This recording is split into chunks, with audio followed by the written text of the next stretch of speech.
दोस्तों नमस्कार। मैं राकेश शर्मा और आप देख रहे हैं इंडोरिया टाइम्स। आज फिर से एक बार हम और आप और आवाम से मुखातिब होने के लिए एक साथ इकट्ठे हुए हैं।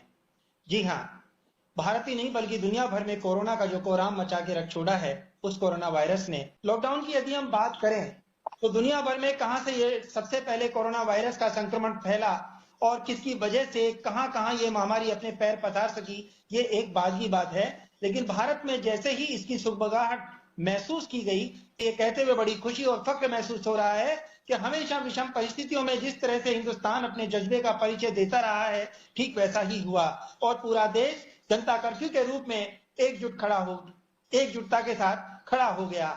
और जैसे ही देश ने अपनी एकजुटता को मुट्ठी बांधकर प्रमाणित करने का प्रयास किया, तो फूला नहीं समा रहे देश के प्रधानमंत्री नरेंद्र मोदी ने ताली और थाली बजा करके उन तमाम 130 करोड़ देश के लोगों को सम्मानित करने में भी कोई कसर नहीं रख छोड़ी। जी हाँ, 22 मार्च को जनता कर्फ्यू लागू किया जाता है और उसी रणनीति के तुरंत बाद 25 मार्च को लॉकडाउन का पहला फेज लागू कर दिया जाता है। 21 दिन के इस लॉकडाउन के प्रथम फेज के अंतर्गत लोगों को एक बार नहीं सूझ रहा था कि आखिर क्या कुछ होगा, कैसे देश संभलेगा, कैसे लोगों के खाद्यान्न की पूर्ति होगी और किस तरह से देश एक बहुत ही इजी तरीके से मूव कर सकेगा। लेकिन विषम परिस्थिति में देश के लोगों ने जिस तरह से साथ दिया, उसका परिणाम रहा कि 21 दिन का जो लॉकडाउन था वो न केवल सफल हुआ बल्कि हालात को देखते हुए पुनः एक बार 15 अप्रैल से सेकंड फेज के लॉकडाउन का ऐलान कर दिया गया। और सेकंड फेज का लॉकडाउन जो कि 3 मई तक चलना था, इसी बीच में 20 अप्रैल को मॉडिफाइड लॉकडाउन को भी महसूस किया गया, क्योंकि देश की जीडीपी, देश की अर्थव्यवस्था और आम व्यक्ति की जरूरतों को ध्यान में रखते हुए मॉडिफाइड लॉकडाउन को प्लान किया जाना भी देश हित में, जनहित में कारगर साबित हुआ। तो तीसरे फेज का लॉकडाउन जो कि 4 मई से और 17 मई तक 14 दिन के लिए लागू किया गया है, ये भी अपने आप में एक अग्रिम सोच को जन्म देने के हिसाब से इस लॉकडाउन को लागू किया गया है। इसी बीच में 1 मई को 3 जोन के रूप में पूरे देश को बांट देना भी प्रधानमंत्री नरेंद्र मोदी की एक बहुत ही अग्रिम सोच रही कि आखिर ऑरेंज, रेड और ग्रीन जोन के अंतर्गत देश के कौन कौन से जिले आ रहे हैं, इन्हें कितनी सुविधाएं मिल सकती हैं, किस तरह से मूवमेंट हो सकता है, कहां हमारे प्रवासी देश के नागरिक फंसे हुए हैं, और उन सारी चीजों को प्लान करते हुए उन्होंने रेड, ग्रीन, ऑरेंज जोन के रूप में देश को डिवाइड किया। इन सारी बातों का कंक्लूजन यही निकल के आता है कि इतना लंबा लॉकडाउन, वो भी भारत जैसे देश में कामयाबी के साथ पूरा होना अपने आप में काबिले तारीफ है। जहां इसका पूरा जज्बा जाता है, देश के प्रधानमंत्री से जुड़ जाता है, तो वहीं अवाम ने भी अपने प्रधानमंत्री, अपने मुखिया और अपने राजा पर किसी तरह से विश्वास में कोई कसर नहीं रख छोड़ी है। समीक्षा के दौर की जब हम बात करते हैं तो निश्चित रूप से बहुत से लोगों का जो ध्यान है वो सीधे सीधे जीडीपी पे जा रहा है। अर्थव्यवस्था को लेकर बहुत सारे सवाल खड़े हो रहे हैं। आम व्यक्ति का व्यवसाय है लगभग जीरो पर आकर खड़ा हो गया है। वो सड़कें हैं जो कभी पैर रखने को जगह नहीं होती थी, वहां सन्नाटा पसरा हुआ है। इन तमाम बातों पे आज से शुरू हो रही है समीक्षा का दौर के आखिर तीसरे फेज के लॉकडाउन के बाद क्या कोई चौथा लॉकडाउन फेज हमें फेस करना पड़ेगा या कि उससे पहले कोई रास्ता निकाल लिया जाएगा। विष्णु मित्तल जो कि दिल्ली प्रदेश के भाजपा कोषाध्यक्ष हैं, तो वहीं एक सफल कामयाब चार्टर्ड अकाउंटेंट के रूप में दिल्ली में अपना एक स्थान रखते हैं। यानी कदावर नेताओं में आपका शुमार है तो चार्टर्ड अकाउंटेंट का जब जिक्र होता है तो तोलावाटी क्षेत्र नहीं अपितु राष्ट्र के उन गिने चुने लोगों में विष्णु मित्तल का नाम भी शामिल किया जाता है कि 22 मार्च से जनता कर्फ्यू से शुरू हुआ ये कर्फ्यू और लॉकडाउन का दौर, और अभी हम तीसरे फेज में 4 मई से 17 मई के लॉकडाउन में आ गए हैं। आप प्रदेश में बैठे हैं, देश की राजधानी में आप बैठे हुए हैं। भारतीय जनता पार्टी का नेतृत्व इस समय पूरे देश में है और आप उसके एक प्रदेश के कोषाध्यक्ष की एक जिम्मेदार पोस्ट से भी आप जुड़े हुए हैं। ये पहला अवसर है जबकि वैचारिक मतभेद होने के बावजूद भी पूरा देश गैर राजनीतिक तरीके से एकजुट है। आप कैसा महसूस करते हैं? और जहां कोरोना वॉरियर्स के रूप में देश के तमाम वो घटक हमारे साथ आए, तो वहीं जितने भी सामाजिक संगठन थे, एनजीओ थे, उन्होंने भी किसी तरह की कोई कमी नहीं रख छोड़ी। जिसे जो सूझा उसी हालात में उन्होंने क्या खाद्यान्न की पूर्ति और क्या व्यवस्थाओं का अंजाम दिए जाने की बात, यहाँ तक कि घर के चूल्हे की तरह से चूल्हे पे खाना बना करके लोगों को पैकेट पहुंचाए जाने का जो जज्बा था वो देखते ही बनता था। क्या तो ये प्रक्रिया संघ के अंतर्गत देखी जा सकती थी और क्या पहली बार इस महामारी के दौर में हमें देखने को मिली। साधन की बात की जाती है तो अमेरिका, चीन या न्यूयॉर्क जैसे शहरों की जहां स्थितियां इतनी बद से बदतर हो चली हैं, वहां भारत जहां संसाधनों का अक्सर अभाव महसूस किया जाता रहा है और आज वो उन देशों की तुलना में बहुत अच्छी पोजीशन में है। इसकी वजह क्या मानते हैं? दूसरा सवाल यहाँ पर यह है कि हर एक प्रदेश की अपनी भौगोलिक स्थिति के साथ साथ उसके संसाधन भी अलग अलग होते हैं। इन सारी चीजों को मैनेज करके और पूरे देश के साथ कोरिलेट करना आसान नहीं था, लेकिन फिर भी हमारे तमाम चीफ मिनिस्टर ने अपने प्राइम मिनिस्टर को जिस तरह से कोऑपरेट किया है, इसकी मिसाल न केवल दुनिया भर में दी जा रही है, यूएनओ ने भी इस बात को माना है, तो डब्ल्यूएचओ ने भी कई बार भारत की तारीफ की है। इस पे आपका अपना क्या विचार है? सभी राज्य सरकारों ने मिलकर काम किया है और राज्य सरकारों और केंद्र सरकार के साथ साथ इस देश के लोगों का बहुत बड़ा योगदान है इसको सफल बनाने में। जैसे ही प्रधानमंत्री जी ने कहा कि कल से लॉकडाउन, मैं दिल्ली में रहता हूं, मैंने देखा कि पूरे सड़कों पे बिल्कुल सुनसान था। जैसे प्रधानमंत्री ने कहा कि कोरोना वॉरियर्स के लिए ताली बजाने हैं, थालियां बजाने हैं, तो पूरे देशवासी उसके लिए आ गए। जैसे उन्होंने कहा कि दीपक जलाने हैं, मोमबत्ती जलानी है, पूरा देश एकजुट हो गया। पूरे देश के देशवासियों का भी बहुत बड़ा रोल है, जो कि आज हम यहाँ इस स्थिति में खड़े हुए हैं।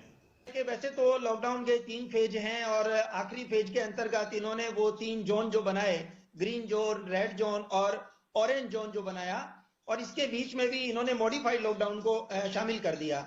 मैं ये मानता हूं कि अभी जो प्रवासी भारतीयों का जो मूवमेंट हुआ है, उस मूवमेंट के कारण अचानक जो कोरोना पॉजिटिव्स की संख्या जो है वो बढ़ गई है। अब प्रवासी भारतीयों को लाना भी जरूरी था और ऐसी स्थिति में उस संख्या को रोका जाना भी बहुत जरूरी है। इसमें आपको क्या लगता है, किस तरह से कोऑर्डिनेट करें कि संख्या बढ़े नहीं और लोग यथा स्थान पहुंच जाएं? को अपने घर पे सुरक्षित पहुंचाना, क्योंकि सब लोग एक तरीके से एकदम से बेचैन हो गए। और जहां तक संख्या बढ़ने की बात है, तो मैं आपको एक बताना चाहूंगा कि अगर हम नंबर्स में देखते हैं तो हमें संख्या ज्यादा लगती है, लेकिन जब हम डबल होने वाले केस में देखते हैं ना, तो आज भी एवरेज हमारा बढ़ता जा रहा है। आज 12 दिन में डबल हो रहे हैं, शुरुआत में 3 दिन में डबल हो रहे थे, फिर 5 दिन में डबल हो रहे हैं। तो आप रेशियो वाइज देखें तो बिल्कुल ठीक है, लेकिन इनको पहुंचाने के बाद राज्य सरकारें भी बहुत अच्छे से काम कर रही है। उनको 14 दिन के लिए क्वारंटाइन रखा जा रहा है, वहां पे बहुत अच्छी सी फैसिलिटी है, ताकि उन लोगों को लगता है कि कम से कम 14 दिन बाद हम घर पे पहुंच जाएंगे। और हिंदुस्तान में जब आदमी अपने घर पे होता है तो उसको लगता है कि मैं 2 पैसे ना भी कमाऊंगा तो मेरा काम चल जाएगा। तो एक मेंटली जो सेटिस्फेक्शन है वो उससे उन लोगों का बढ़ेगा, तो लोगों की इम्यूनिटी यहाँ पे वैसे इतनी अच्छी है, वो वैसे ही रिकवर हो जाएगी। तो उनको पहुंचाना भी जरूरी है, लेकिन पहुंचाते समय सब चीजों का ध्यान रखते हुए हम करें कि उनको क्वारंटाइन रखें, उनको सभी तरीके का ध्यान रखें, तो बहुत अच्छा काम हो जाएगा। निसंदेह ये सवाल मेरा आपसे महज इसलिए भी जुड़ता है कि केंद्र में सरकार आपकी है और उस केंद्र के दिल्ली प्रदेश के आप एक मंत्री के पद पे मौजूद हैं, कोषाध्यक्ष पद पे मौजूद हैं, और आपके जरिए उस बात को यदि वहां तक पहुंचाया जाता है तो लोकतंत्र का चौथा स्तंभ ही नहीं बल्कि उसके परिजन भी उन्हें सपोर्ट करने के साथ साथ सुरक्षित महसूस करेंगे। मेरा आखिरी सवाल शुंजी आपसे ये रहेगा, वैसे तो देश में इतनी एडवाइजरी जारी की गई है, हर एक व्यक्ति ने अपने अपने तरीके से सेल्फ डिसिप्लिन अपने अंदर डेवलप कर लिया है, बावजूद उसके आपको क्या लगता है कि हम इस कोरोना को यदि मात दे सकते हैं, इसकी चैन को बनने से यदि तोड़ सकते हैं, तो वो कौन सी हिदायत हमें आज भी रखनी पड़ेगी? क्योंकि आज भी दुनिया का कोई देश ये नहीं कह पा रहा है कि हम 15 दिन बाद इससे फ्री हो जाएंगे, 1 महीने बाद फ्री हो जाएंगे या 2 महीने बाद फ्री हो जाएंगे, यानी लड़ाई लंबी भी हो सकती है। तो क्या ऐसा करें जिससे कि किसी को प्रभावित किए बिना हम स्वयं सुरक्षित रहते हुए प्रदेश, समाज और देश को सुरक्षा की ओर अग्रसर कर सकें? देखिए राकेश जी, अब लॉकडाउन भी काफी लंबा ऑलरेडी हो चुका है। अब हमें कोरोना के साथ ही जीना पड़ेगा, और जहां तक कितना लंबा चलने का सवाल है, मुझे लगता है कि अब इससे उबरने में 2-3 महीने और लग सकते हैं। कई सारे देश ये बोल रहे हैं कि हमने वैक्सीनेशन भी बना ली है। तो जब तक इसकी वैक्सीनेशन ना आ जाए, हम सब लोगों को सतर्क रहना पड़ेगा, और जब जरूरी हो तभी हम बाहर निकले। जैसे मैं एग्जांपल देता हूँ कि मैं बहुत कम बाहर निकल रहा हूँ, लेकिन मेरे सारे काम उसी तरीके से चल रहे हैं, क्योंकि आजकल जूम, फेस टाइम और बहुत सारी ऐसी फैसिलिटी है जिनके थ्रू भी हम काम कर सकते हैं। तो हम जब जरूरत हो तब बाहर निकलें, सैनिटाइज करें, मास्क पहन के बाहर निकलें, हाथों में ग्लव्स पहने, और हम हमेशा चौकन्ना रहें, और आरोग्य सेतु ऐप जरूर अपने मोबाइल में डाउनलोड करें। उसका इतना बड़ा यूज हो सकता है कि हम उससे कोरोना से कैसे बचें। तो इन सब चीजों को ध्यान में रखते हुए ये मान के चलना पड़ेगा कि अब कोरोना ये चलता ही रहेगा, अभी कुछ दिनों और कुछ महीनों भी चल सकता है। तो उसके साथ साथ में काम भी खराब ना हो, इकोनॉमी भी धीरे धीरे रिवाइव हो और हम सब सेफ भी रह सकें। और जहां तक मैं बात करता हूं तो आज रिकवरी रेट कोरोना की इंडिया में 30% है, जो कि वर्ल्ड के किसी भी देश की नहीं है और जो रेगुलरली बढ़ता जा रहा है। तो यहाँ के लोगों की इम्यूनिटी सिस्टम तो बहुत अच्छा है ही, उसके साथ साथ हम इन चीजों का ध्यान रखेंगे तो डेफिनेटली हम बहुत अच्छे से इससे पार पा सकते हैं। सबसे पहले देश के प्रधानमंत्री नरेंद्र मोदी ने कोरोना योद्धा जैसे शब्द का प्रयोग किया, उसके बाद में कोरोना वॉरियर्स का प्रयोग किया जाने लगा और इसी के बीच में कोरोना वॉरियर्स के लिए उनकी लाइफ की सिक्योरिटी को ध्यान में रखते हुए बहुत सारी घोषणाएं की गई, यानी कि 50 लाख रुपए तक का बीमा उन सभी के साथ जोड़ा गया।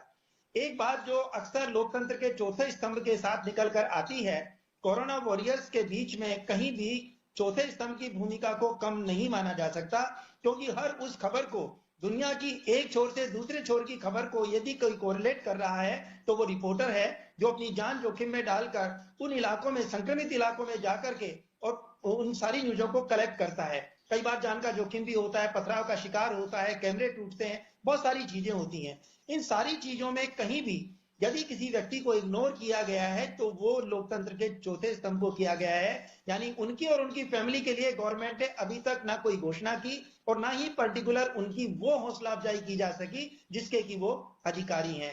आप क्या कहते हैं? काफी हद तक सहमत हूँ आपकी बात से, और मेरे तो मीडिया के बहुत सारे मित्र हैं, मैं तो रोज उनसे समाचार लेता ही रहता हूँ और देखता हूँ उनको कि दिन रात सड़कों पे वो हमारे पास सही सूचनाएं पहुंचे उसके लिए काम करते रहते हैं, रात हो चाहे दिन हो, और वो भी एक अपने आप में बहुत बड़ी भूमिका निभा रहे हैं। आपका बहुत अच्छा सुझाव है और मैं भी कोशिश करूंगा कि आपका ये सुझाव जहाँ भी उचित स्थान पे पहुंचाने की कोशिश करूं, और मीडिया के मित्रों के लिए भी कुछ ऐसा इस तरीके का आए ताकि उनके परिवार को भी एक सोशल सिक्योरिटी मिले। कोरोना ने जिस तरह से कोहराम मचाया है, बहुत से लोगों की जिंदगियों को लील गया है, आम व्यक्ति के लिए रोटी रोजी का सवाल खड़ा हो गया है, देश के सामने जीडीपी का संकट गहरा गया है, बावजूद उसके वो ओजोन परत जिसके डैमेज होने के शुरुआत जो हुई थी, जिसके बारे में कहा जा रहा था कि पता नहीं क्या कुछ होने वाला है, वो जो छेद हुआ है वो रिकवर होगा या नहीं होगा, मैं समझता हूं वो रिकवर हुआ है। उन नदियों का पानी जो इतना गदला गया था कि जिसके अंतर्गत के जीव जंतु देखे नहीं जा सकते थे, संभवतः वो दिखने लगे हैं। यानी पर्यावरण की दृष्टि से जिसे नरेंद्र मोदी ने स्वच्छता अभियान के रूप में बहुत पहले समझ लिया था, यदि मैं बात कहूं तो बहुत पहले उन्होंने इस बात को समझा था, तभी उन्होंने आसपास के वातावरण को शुद्ध साफ रखने का प्रयास किया गया था। और आज वो पहल इस रूप में सामने आई कि पॉल्यूशन कितना घट गया है, कितना एनवायरमेंट साफ हो गया है। उन सारी चीजों की बात करें, फैक्ट्रियां थम गई हैं, फैक्ट्रियों की चिमनी से निकलने वाला धुआं थम गया है, पहिए थमे हैं तो उसके अंतर्गत कार्बन का वो रेशो घट गया है। आप इसको किस नजरिए से लेते हैं? कोरोना से हुए नुकसान को तो सबने देखा, लेकिन उसका दूसरा पहलू जो था जिससे बहुत कुछ ऐसा भी साफ अच्छा हो गया है जिसके बारे में कभी कल्पना नहीं की जा सकती थी, आप क्या कहेंगे? प्रकृति का शोषण नहीं होना चाहिए, प्रकृति का दोहन होना चाहिए। और जो अभी मैं देख रहा हूँ कि यमुना में पिछले 5 साल से देख रहा हूँ कि सरकार ने बहुत सारे प्रयास किए लेकिन जरा सी भी सफाई नहीं हो पाई थी। अभी मैं जाके यमुना को देखता हूँ तो बिल्कुल साफ है। तो डेफिनेटली जब हम प्रकृति के साथ अच्छा करेंगे तो प्रकृति भी हमारे साथ अच्छा करेगी।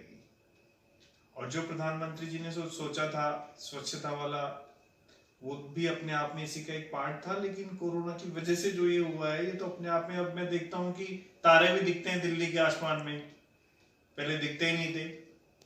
ठीक है, बच्चों को मैं पहले गांव जाता था तब तारे दिखाता था, आजकल दिल्ली में भी तारे दिख रहे हैं। आप बहुत सारे न्यूज में देख रहे होंगे कि हिमालय के पहाड़ दिख रहे हैं काफी दूर से। तो ये सब अपने आप में एक बहुत अच्छा, प्रकृति के लिए तो ये बहुत ही अच्छा हो रहा है, जिसका फायदा भी इनडायरेक्टली हमें मिलेगा ही। दिल्ली में इतना पोल्यूशन था कि मैं आपको बताऊं, दिल्ली के 10 से 15% लोगों को फेफड़े की बीमारी पोल्यूशन से हो रही थी। अब मैं किसी एक डॉक्टर से बात कर रहा था जो मेरा एक मित्र भी है, उसके हॉस्पिटल भी है उसका, तो मैं उससे पूछ रहा था तो उसने कहा कि कोरोना के बाद से बाकी बीमारियों के पेशेंट्स हमारे पास बहुत कम आ रहे हैं। इसलिए नहीं कि कोरोना की डर से नहीं आ रहे, कि पहले जो आए दिन जो लोगों को हार्ट अटैक हो रहा था, जो लोगों को फेफड़ों की प्रॉब्लम हो रही थी, वो सब अब ऐसे कोई केसेज आ ही नहीं रहे। तो इनडायरेक्टली इसका फायदा तो हम लोगों को मिले।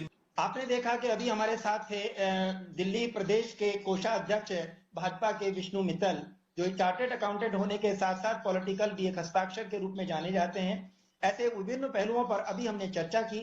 आपने बहुत ही पॉजिटिव सोच के साथ हमने जो कुछ भी जानकारियां दी, उसका कंक्लूजन यही निकल कर आया कि इंडिया अभी भी बहुत बेहतर स्थिति में है और आने वाला समय हमारा बेहतरीन होने वाला है। जिस एकजुटता के साथ हम लोग एक साथ जुड़े रहे, उसी के साथ यदि हम आगे भी अवेयरनेस का परिचय देते हुए जारी की गई एडवाइजरी का यदि हम ध्यान रखेंगे, तो संभवतः न केवल हमारी जीडीपी बढ़ेगी, बल्कि हम अपनी उसी पटरी पर वापस से लौटते हुए देखे जा सकेंगे। विष्णु जी, आपका बहुत बहुत धन्यवाद। आप इसी तरह से स्टूडियो को अपना समय देते रहेंगे, आपका मार्गदर्शन मिलता रहेगा। आपका पुनः एक बार धन्यवाद राकेश।